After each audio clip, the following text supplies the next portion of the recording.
If you ever visited Harold Jensen's house, small brick home on a quiet street just outside of town, you'd find the living room frozen in a sort of quiet ritual. Nothing flashy. Old floral carpet. A dusty bookshelf filled with Western novels no one had touched in years. And by the window? 2 armchairs, one lived in, one untouched. The first one, his chair, was Harold's throne. A little saggy in the middle, with the left armrest polished down by decades of elbows and coffee cups.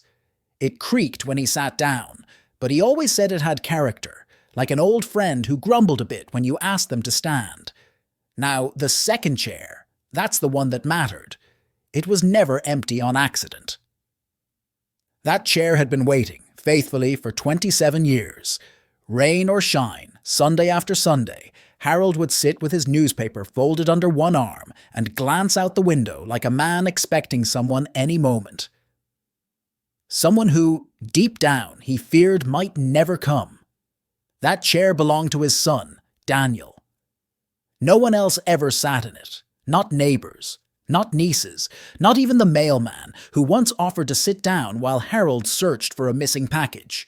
Harold just laughed and said, "That seat's reserved."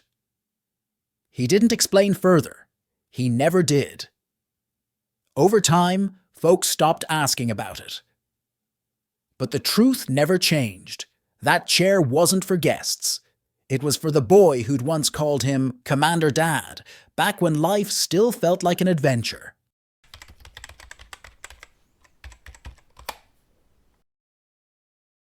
Daniel Jensen came into the world on a hot August afternoon in 1983, right in the middle of a Cubs game Harold never finished watching. The delivery nurse had bright red lipstick and told Harold he had dad energy, which made him blush harder than he had since high school. From the very beginning, Daniel was curious. Big-eyed, loud lungs, and stubborn as a mule, even before he could walk.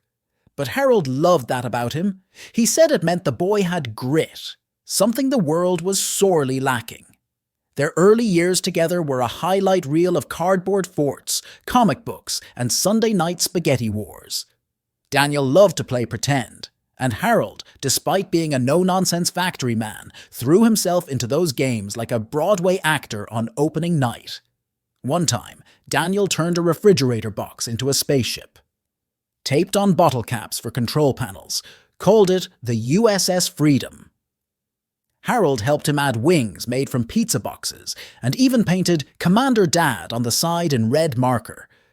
They launched it from the backyard deck with great ceremony and 2 glasses of chocolate milk. Those were golden days, back when life was simpler and communication didn't require courage. Daniel still saw his dad as a hero back then, and Harold saw his boy as his biggest success. But as Daniel grew older, the air between them shifted. Slowly, like a song changing key halfway through without warning. Daniel stopped calling Harold into his room to hear new guitar riffs. He spent more time behind closed doors, more time scribbling in notebooks, writing lyrics Harold couldn't understand. He started asking questions Harold didn't know how to answer. About purpose, about passion, about why everything had to follow a straight line. Harold thought it was a phase. Every teenager rebels, right? Grows out of it, then thanks their parents later for not letting them go off chasing wild dreams. But Daniel wasn't rebelling. He was evolving, and Harold, bless him, didn't know how to keep up.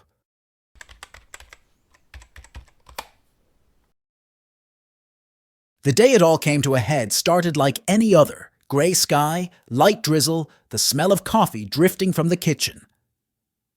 Daniel came home from school with a strange look on his face. Not angry, not excited, just focused. He sat across from Harold at the kitchen table, same spot where they used to eat grilled cheese sandwiches during Star Trek reruns. Only this time there were no jokes, no small talk.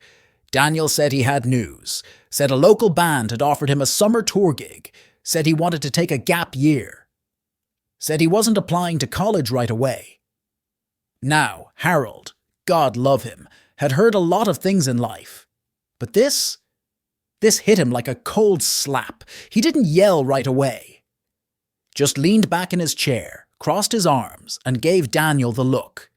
You know the one. The same one he used when teenage Daniel tried to sneak out past curfew or poured soda into the gas tank, just to see what would happen. Then came the words that lit the fuse. You'll end up broke and bitter, strumming your guitar outside a gas station for gas money. That's not a life, son. That's a waste.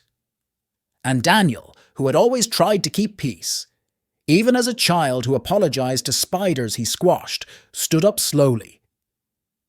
He didn't yell either. His voice cracked, but it was steady. I'd rather live my own life broke than live your version of success in a prison.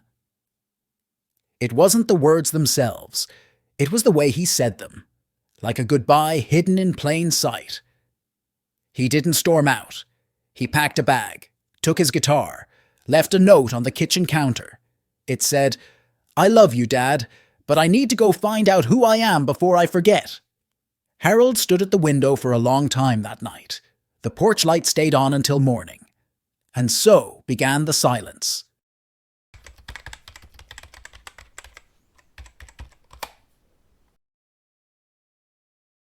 Time has a funny way of moving when something breaks in your life. It doesn't pause, doesn't give you space to catch your breath. It just goes. And before you know it, you're waking up to a new decade with the same old ache. After Daniel left, the days didn't feel different at first. The sun still rose, the radio still played. Harold still made his toast too dark and his coffee too strong. But the house itself began to shift. Not physically, no, but in feel. The air got heavier, the quiet got louder. At first, Harold figured Daniel would call within a week. He even left his ringer on at night, just in case. That week turned into a month. Then the calendar rolled into the next year like nothing had happened. Birthdays passed with candles blown out in silence. Christmases came and went. Harold still mailed a card to the last known address, always signed, Love, Dad. Never got one back. Didn't stop him from trying, though. He'd even throw in a scratch-off ticket, just in case you're feeling lucky, like nothing had changed. He kept the porch light on longer than necessary. Told neighbors it was for the raccoons, but deep down, it was for Daniel. Some nights he imagined his boy walking up the steps again, carrying that old guitar and a grin that said, I messed up, Dad. But the door never opened. Once, at the grocery store, a woman mentioned seeing Daniel's name in the credits of a local indie film. Said he was doing music out in Chicago, maybe touring. Harold didn't ask questions. He just nodded like it was the weather she was talking about, then spent the next week watching every documentary he could find on YouTube, hoping to catch a glimpse of his son's name. He did once. Music by Daniel Jensen. He stared at the screen long after the credits ended.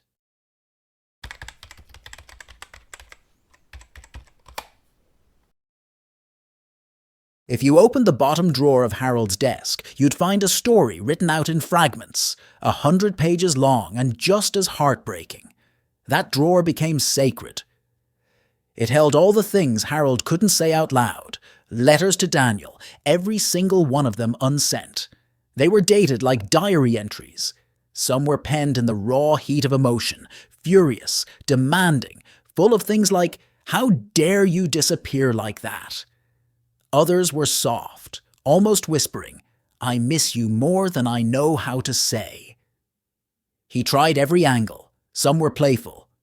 Remember the time you flushed your goldfish because you thought it wanted to swim free? Others were hopeful. The Cubs are in the playoffs again. Thought of you the whole time. One letter, written during a hospital stay in 2011 after a minor heart scare, was especially hard to leave behind. It started funny. Harold wrote about a nurse who looked exactly like Betty White and threatened to smuggle him a cheeseburger. But halfway through, the tone shifted. He wrote, I opened my eyes and the room was empty. And I really wished, you were the first face I saw. That letter sat in the mailbox for 10 minutes before Harold pulled it back out. Every single one of those letters stayed in that drawer. It wasn't that he didn't want to send them. It's that he didn't know how to send them and still protect the tiny shard of pride he had left. Because if he sent them, it meant admitting fault, admitting fear, admitting that maybe he wasn't the strong, certain father he always pretended to be. And Harold, like most men of his generation, was taught how to hammer nails and fix leaky sinks, but no one ever handed him a toolkit for mending a broken relationship.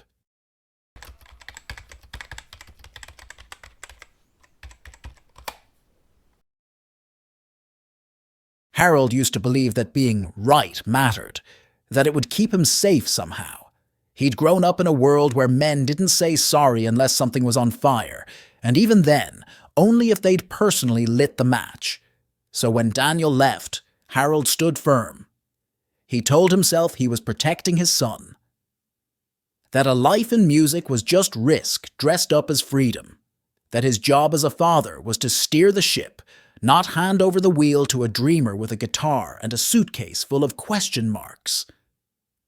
And for a while, that belief held, like a stiff upper lip reinforced with duct tape. But what they don't tell you about being right, about standing your ground, is how cold it gets when you're standing there all by yourself.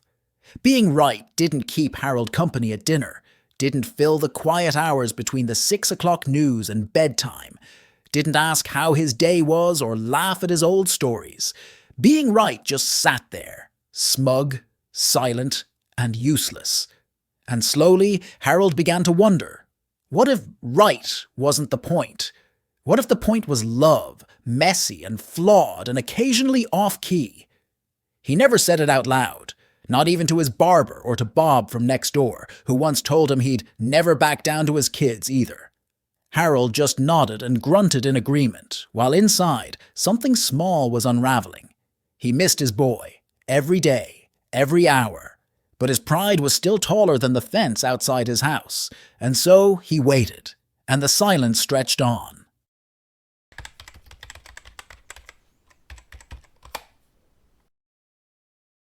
It happened on a Tuesday. Nothing poetic about it. Just another cloudy, quiet Tuesday. The kind where the morning newspaper feels heavier than usual, and the house hums with that lonely stillness that older folks know too well. Harold had just sat down to his usual lunch, tuna sandwich, 1 slice of cheese, no tomato. He'd gotten halfway through when the phone rang. Now he almost didn't answer it. The number wasn't familiar, and these days, most calls were either telemarketers or some poor kid trying to sell him life insurance, not realizing they were about 50 years too late. But something in Harold's gut made him pause. The kind of pause that makes you hold your breath without knowing why. So he let it ring, then ring again. And finally, on the 4th ring, he let it go to voicemail. He took another bite of his sandwich, wiped his hands on a napkin, and pressed play. And just like that, the air shifted. "Dad, it's me. Dan. I don't even know if this is still your number. I'd like to talk if that's okay." That was it. 12 seconds. No apology. No tears. Just a tired voice and a hesitant offer. Harold didn't move for a long time. He just sat there staring at the wall, the crust of his sandwich still in his hand, slowly going dry. He played the message again. And again, like it might vanish if he didn't listen hard enough. That night, he didn't sleep much. He got up twice just to make sure his phone was still charged. He even wrote out what he might say. Scribbled notes like a man prepping for a courtroom trial instead of a phone call with his son. But in the end, he didn't read from a script. He waited 3 days, then picked up the phone, hands trembling more than they used to, and dialed the number. Daniel picked up on the first ring.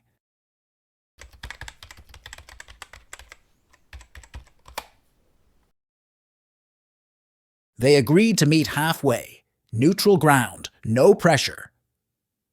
Harold suggested a diner he remembered from years back, the kind of place where the pie's always fresh and the coffee's just this side of bitter.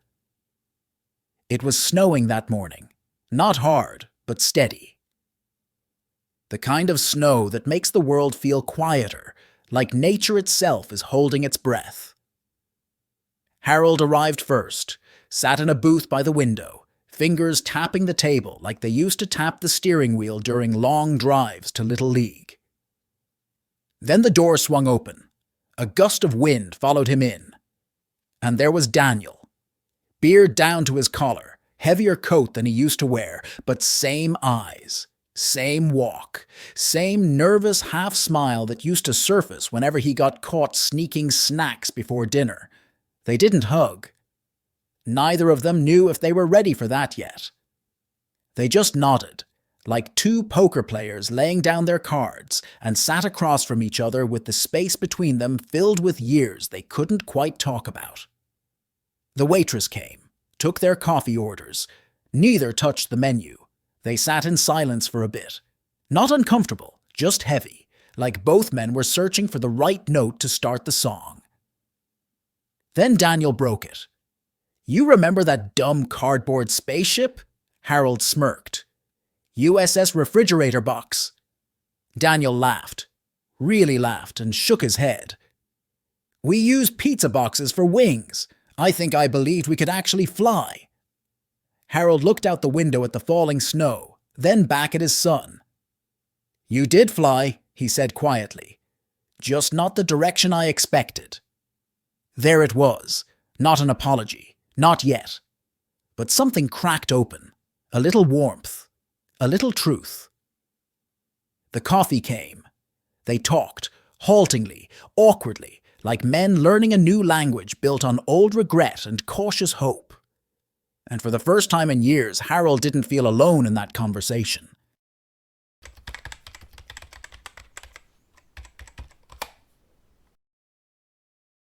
Things didn't magically fix overnight.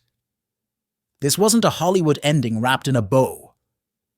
Daniel didn't move back. They didn't start calling each other every Sunday. There were still gaps in the conversation, still landmines they avoided, like the years they lost, or the pain they'd both buried so deep it had its own basement.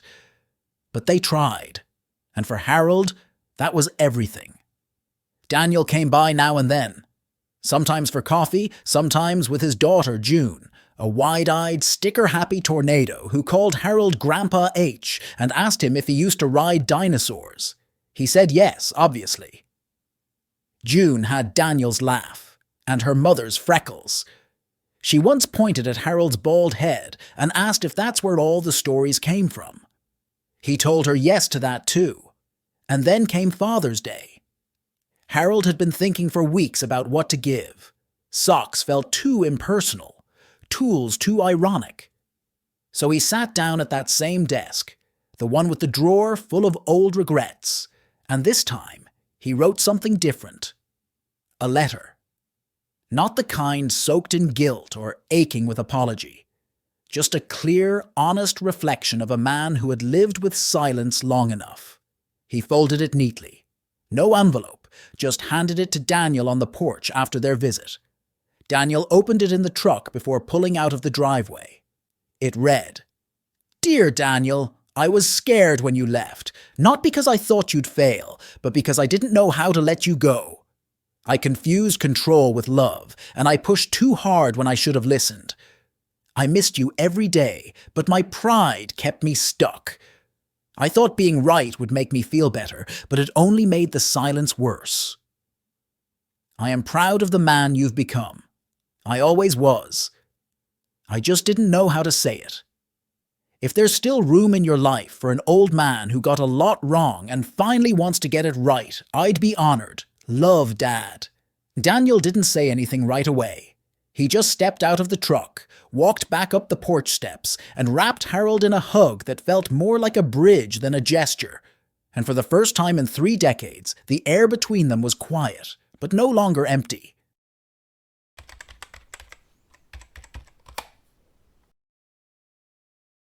So, that old chair by the window?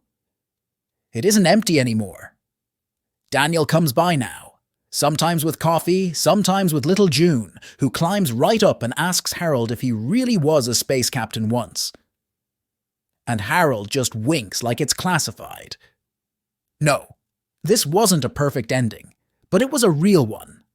One built on time, honesty, and a letter finally sent. And maybe you've got your own empty chair. Someone you haven't spoken to in years. Maybe you're waiting for them to call first. Or maybe they're waiting for you. Here's what Harold would say now. It's not too late until it is. So if this story stirred something in you, reach out. Even if it's just a, "Hey, I've been thinking about you." You'd be surprised how far that one message can go. Now listen. If you felt something watching this, go ahead and subscribe, share, and leave a comment. It helps this channel grow, and it lets me know stories like this matter. Until next time, take care of your hearts. And if the chair's still empty, maybe today's the day to change that.